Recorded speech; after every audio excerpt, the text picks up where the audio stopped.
principalmente. Uno va a ser que es el esencial o idiopática. En este tipo de hipertensión, en cada 9 de 10 ocasiones, la causa será desconocida y es aquí cuando atribuimos a que es idiopática. Puede deberse a la combinación de factores genéticos y ambientales. Los factores genéticos van a ser hereditarios y van a predisponer hipertensión arterial.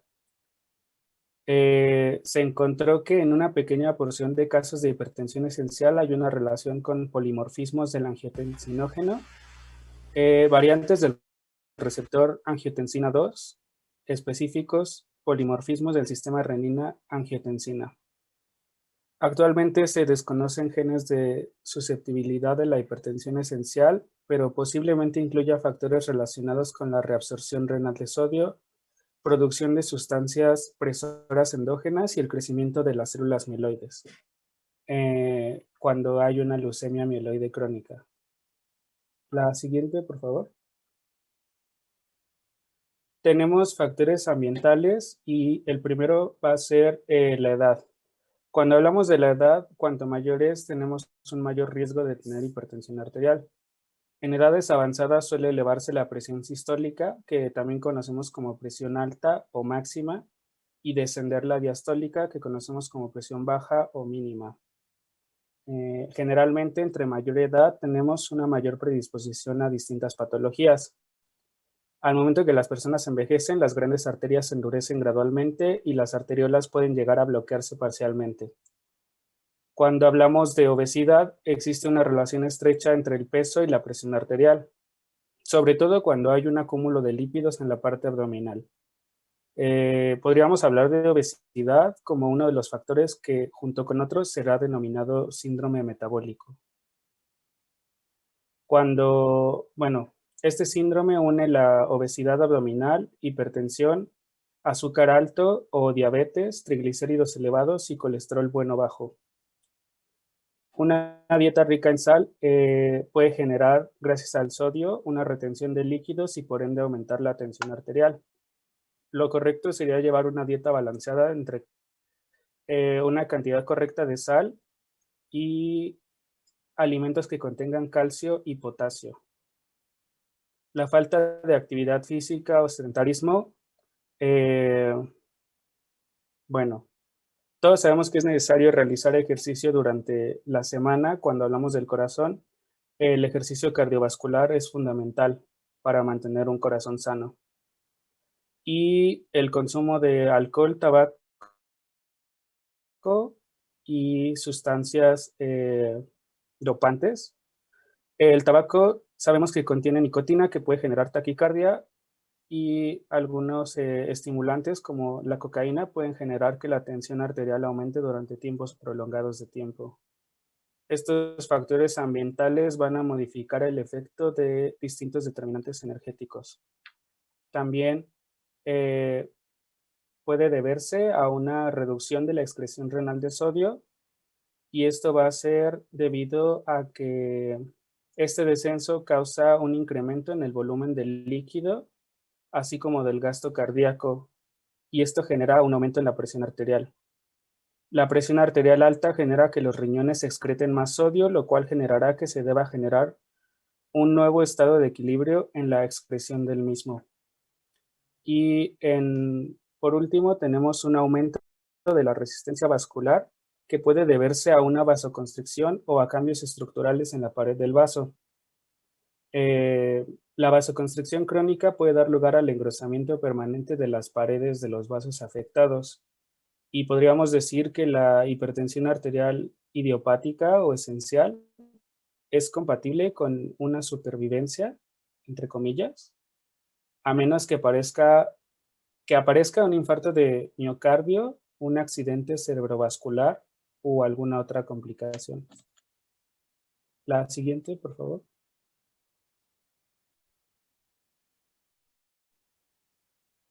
Tenemos el otro tipo de hipertensión, que va a ser la hipertensión secundaria, y esta va a ser cuando es causada, pues, por distintas enfermedades. Estas enfermedades pueden producir hipertensión, ya que puede favorecer que exista una cantidad exagerada de líquido en el interior del circuito, o porque favorezca la contracción de las arterias, reduciendo la capacidad del circuito para contener la sangre. Bueno, les voy a hablar también de estas patologías. La siguiente, por favor. Tenemos enfermedades del riñón. Estos trastornos son relativamente infrecuentes y también pueden causar hipertensión o hipotensión debido a que afectan la absorción renal de sodio. Van a ser la causa más frecuente de hipertensión arterial secundaria y la mayoría de estas enfermedades puede elevar la tensión arterial. La más frecuente es la insuficiencia renal crónica. También había defectos genéticos en enzimas que participan en el metabolismo de la aldosterona, que sería la aldosterona sintasa, la 11 beta hidroxilasa o la 17 alfa hidroxilasa. Estos defectos, al aumentar la secreción de la aldosterona y la reabsorción de sal y agua, con la consecuente expansión del volumen plasmático, y mutaciones en las proteínas que afectan a la reabsorción de sodio. Por ejemplo, en el síndrome de Ehlers, el cual se debe a mutaciones que impiden la degradación normal del canal de sodio epitelial, con el consiguiente aumento de la reabsorción de sodio en el túbulo distal. Y en esta imagen, pues se puede ver etapas de la enfermedad renal. En la primera imagen, en la parte superior izquierda, signos tempranos de esta enfermedad. Tenemos azoemia, que es cuando los riñones no pueden eliminar eficientemente los desechos. Insuficiencia renal, la cual puede aparecer. Uno de los síntomas principales sería que el paciente tiene como más ganas de agua, creo. ¿Ganas Y de qué? como mucha sed. No recuerdo el término exacto. ¿Alguien se acuerda? Recuerden que aquí ya tenemos que utilizar terminología médica. ¿Cómo se llama? Sería poliuria, Es ¿no? polidipsia. Polidipsia. El incremento, el deseo de estar tomando agua. Esa es polidipsia. Poluria es el incremento, ¿verdad?, en la frecuencia de la orina. Y en la última imagen tenemos a la uremia. La siguiente, por favor. También vamos a tener enfermedades vasculorrenales. Podríamos hablar de la arteriosclerosis, que va a ser un estrechamiento de arterias renales, generalmente por lípidos, una acumulación de lípidos. La siguiente, por favor. La coartación de la aorta también es una patología que puede generar hipertensión arterial, y esto va a ser porque hay un estrechamiento de la arteria aorta a nivel del tórax. Como se puede ver en la imagen, pues sabemos que la aorta es un vaso sanguíneo que es de gran calibre y pues se ve que está como comprimido, no permite bien el paso de la sangre.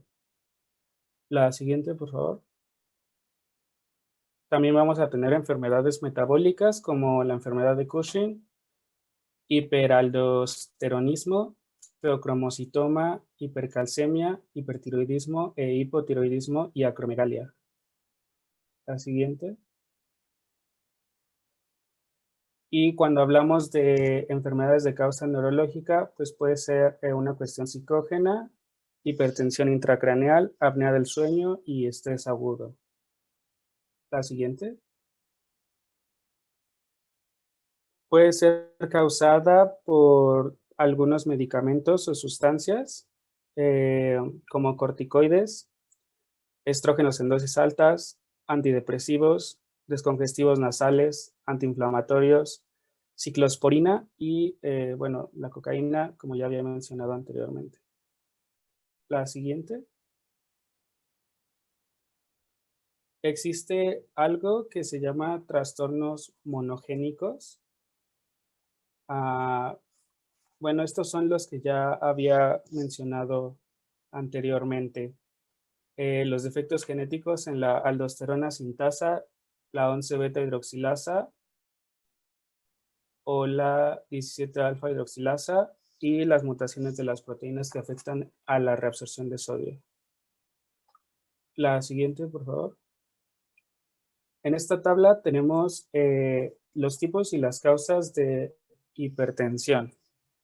Cuando revisamos lo de hipertensión esencial o idiopática, sabemos que el 90-95% de las veces el paciente va a tener este tipo de hipertensión. Y en la hipertensión secundaria, cuando hablamos de causa renal, podemos hablar de una glomerulonefritis aguda, nefropatía crónica, enfermedad poliquística, estenosis de la arteria renal, vasculitis renal o tumores productores de renina. En las causas endocrinas tenemos una hiperfunción de la corteza suprarrenal, por ejemplo, en el síndrome de Cushing, aldosteronismo primario, hiperplasia suprarrenal congénita o ingestión de regaliz, causado por hormonas exógenas como glucocorticoides o estrógenos. Estos pueden estar incluidos los que se usan durante el embarazo y los anticonceptivos orales. También hormonas que son simpaticomiméticos y alimentos que contienen tiramina o inhibidores de la monoaminooxidasa. Feocromocitoma, acromegalia, hipotiroidismo, mixedema, hipertiroidismo, tirotoxicosis y también puede ser inducida por la gestación que conocemos como preeclampsia. De causa cardiovascular, pues puede ser una cortación de la aorta, una panarteritis nodosa, aumento del volumen intravascular, aumento del gasto cardíaco, rigidez de la aorta. Y de causa neurológica, ya las había mencionado, sí, puede ser de causa psicógena, una hipertensión intracraneal, apnea del sueño o estrés agudo, incluido el que se genera durante alguna cirugía. La siguiente, por favor. La hipertensión arterial. Tantito, Pedro, espera. Aquí quisiera recalcar algunos puntos importantes. Como ven ustedes, entonces, solamente el 5% de los pacientes con hipertensión arterial van a tener hipertensión secundaria. El 95% van a tener hipertensión esencial o idiopática. Generalmente la hipertensión secundaria aparece en edades tempranas. Muchas veces, ¿verdad?, ocurren, ¿verdad?, pues en niños, cuando es de tipo congénito, ¿ya?, sobre todo en la coartación de la aorta o algunas alteraciones genéticas que comentaba su compañero, ¿sí? Pocas veces ocurre en la vida adulta. De la vida adulta es más común la hipertensión arterial esencial. Por otro lado, ¿ya?, por lo regular, la hipertensión arterial secundaria viene siendo parte del protocolo de estudio para cualquier paciente con hipertensión arterial. Ya tendré que descartar la posibilidad de una hipertensión arterial secundaria, ¿no? Ya una vez que descarto que no existe enfermedad renal, que no existe enfermedad endocrina, que no existe coartación de la aorta, entonces sí puedo llamarla hipertensión arterial esencial.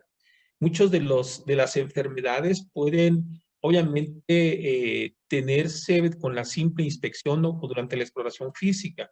Sabemos que el síndrome de Cushing tiene la cara de luna llena, ya tiene una jiba, etc. Entonces tenemos una fase característica del paciente con enfermedad de Cushing, por lo tanto lo podemos hacer prácticamente en el momento o podemos descartar esa enfermedad, ¿sí?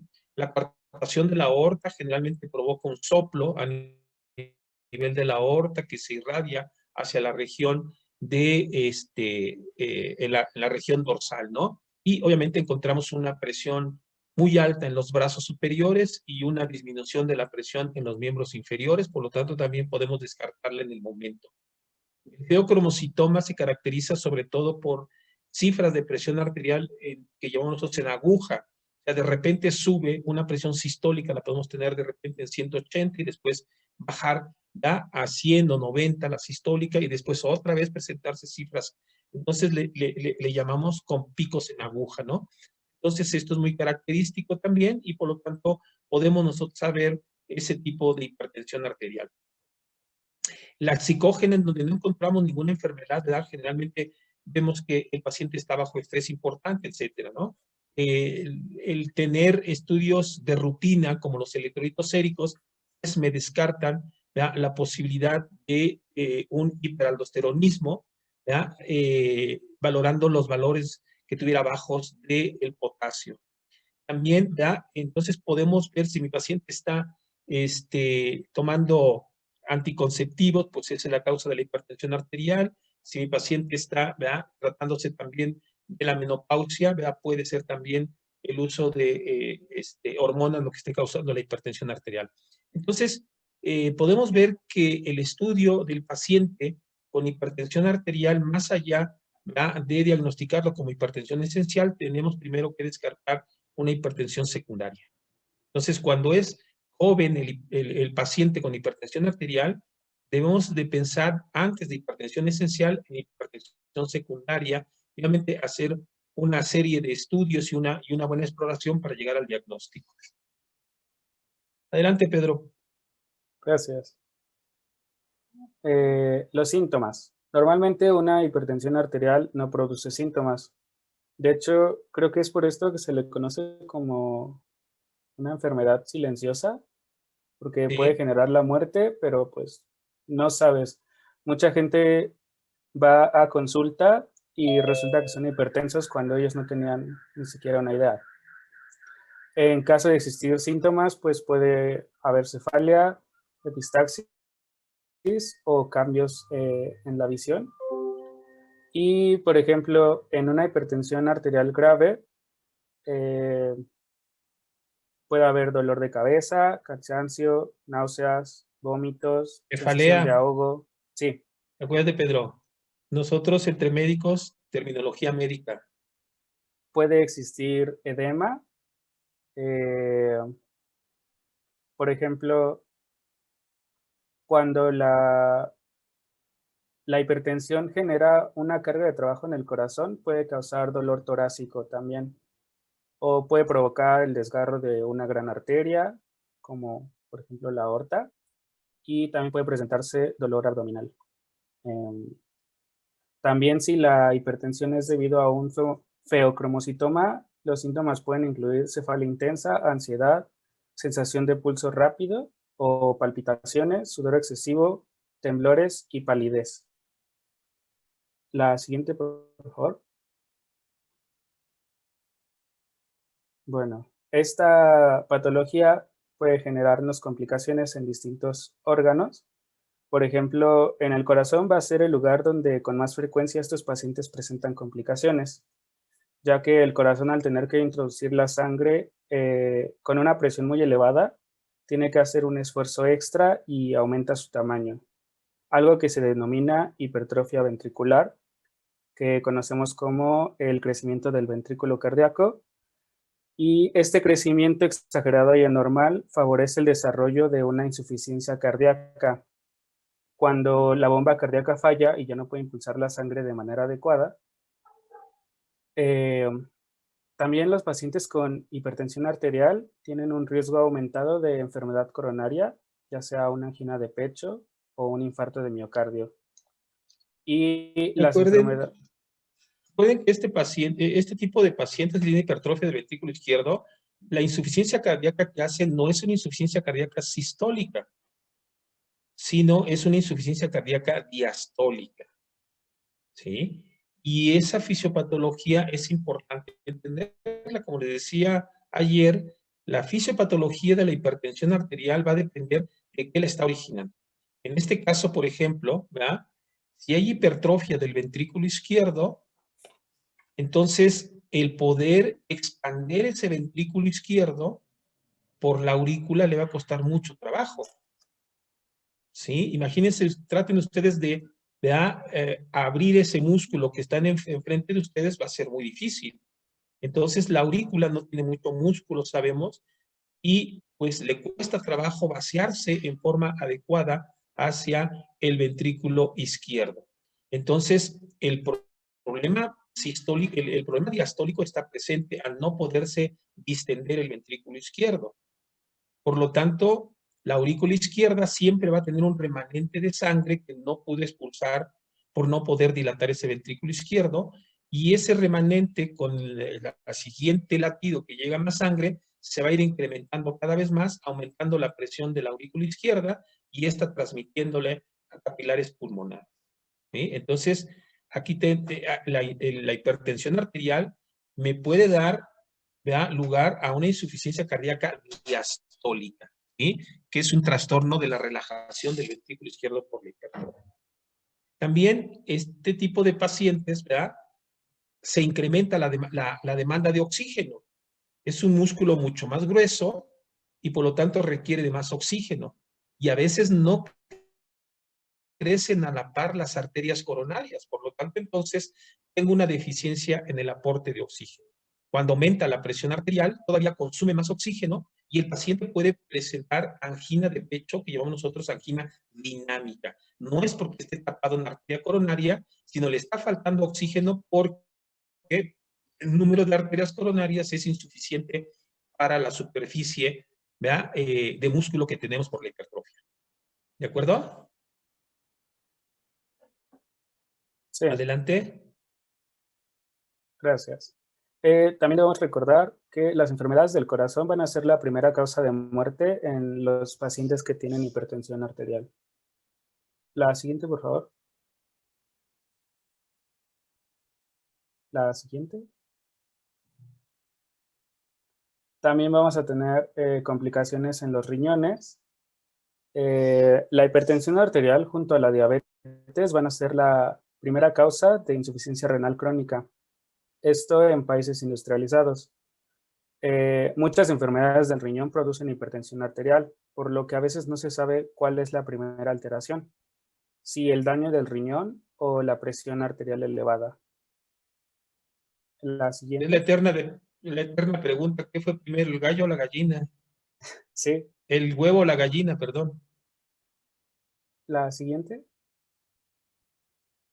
Y vamos a tener complicaciones cerebrovasculares, ya que la hipertensión arterial favorece el desarrollo de ataques isquémicos transitorios y de ictus. También va a ser responsable de daño cerebral progresivo que puede llevar a la aparición de demencia de tipo vascular. Esta demencia va a aparecer como consecuencia de pequeños infartos cerebrales, que son conocidos como infartos lacunares, y la falta de riego de la sustancia blanca cerebral. Cuando la presión arterial es muy alta, puede producirse una complicación grave denominada encefalopatía hipertensiva, consistente en la aparición de dolor de cabeza, cefalea, Cefalea. náuseas, vómitos, disminución de la conciencia con tendencia al sueño y en ocasiones aparición de déficits neurológicos, o sea, problemas para hablar o para mover una parte del cuerpo. Si no se trata a tiempo, puede llevar al coma. Pueden aparecer convulsiones epilépticas o puede generar la muerte. La siguiente, por favor. Dentro de otras complicaciones, pues también se va a relacionar con el riesgo de tener arteriosclerosis, un aneurisma en la aorta y una enfermedad arterial periférica. En esa imagen tenemos un aneurisma, ¿sí? En la aorta. La siguiente, por favor. ¿Cómo vamos a diagnosticar hipertensión arterial? Lo primero que vamos a hacer es demostrar que existe una hipertensión arterial. Después vamos a evaluar si la hipertensión arterial ya produjo algún daño en algún órgano y en caso de que fuera necesario, es decir, que nuestro paciente tuviera hipertensión arterial secundaria, comenzar a investigar sus causas. Aquí lo que le refería yo era precisamente que se tiene que estar al pendiente de que no tengamos afectación de órgano diana. Y el órgano diana es el órgano que puede ser atacado directamente por la hipertensión arterial. Ya mencionaban algunos, pero faltaron otros. Entonces, los órganos diana son el cerebro, el cual nos puede hacer, como ya decía su compañero, ¿verdad? Una encefalopatía hipertensiva, la inflamación del cerebro por hipertensión arterial. Podemos tener ya en la nefropatía hipertensiva, cuando la hipertensión arterial causa daño en el riñón, entonces le llamamos nefropatía hipertensiva. Cuando se afecta el corazón y tenemos hipertrofia, le llamamos cardiopatía hipertensiva. También la hipertensión arterial daña lo que es la retina. Por lo tanto, también voy a tener una retinopatía hipertensiva. ¿Sí? Entonces, estos son los órganos diana, los órganos blancos de la hipertensión arterial. La insuficiencia arterial periférica, como bien lo decía su compañero, también puede ser órgano blanco o órgano de ataque de la hipertensión arterial. Por lo tanto, ¿verdad? Como bien dice su compañero, pues cuando voy a revisar a mi paciente, pues tengo que ver que no haya tenido, ¿verdad?, alguna afectación de alguno de estos órganos que me hablaría de una mayor gravedad de la hipertensión arterial. Obviamente, a mayor cifras de presión arterial, mayor posibilidad de tener afectación de órganos blancos. Una hipertensión arterial leve, ¿ya?, quizás no me produzca en ningún momento afectación de órgano blanco, pero ya hipertensiones moderadas a severas sí puede tener esa característica. Y también tiene que ver mucho el tiempo de evolución, ¿ya?, el tiempo de ser hipertenso el paciente para que pueda desarrollar alguna de estas alteraciones. Adelante, Pedro. Creo que a partir de aquí ya continúa mi compañera. Ok. Sí, bueno. Ya para cuando tenemos el diagnóstico de la presencia de hipertensión arterial, tenemos que considerar 3 aspectos. El primero es la presión arterial sistólica o máxima, que también la consideran como la alta. Indica la presión que hay en el interior del circuito coincidiendo con el latido cardíaco. Después tenemos la presión diastólica o mínima, considerada también como la baja. Es la presión del circuito durante la diástole. Es el momento que el corazón no introduce sangre dentro del circuito. Y por último, existe un tercer valor que se denomina presión de pulso, y se trata de la resta entre máxima y mínima. En algunos estudios se ha demostrado que se relaciona mucho con el riesgo de complicaciones cardiovasculares. Y bueno, la elevación de cualquiera de estas presiones arteriales es perjudicial. Y bueno, les traje un video para la técnica de la toma. ¿Se los puedo poner, doctor? Sí, claro.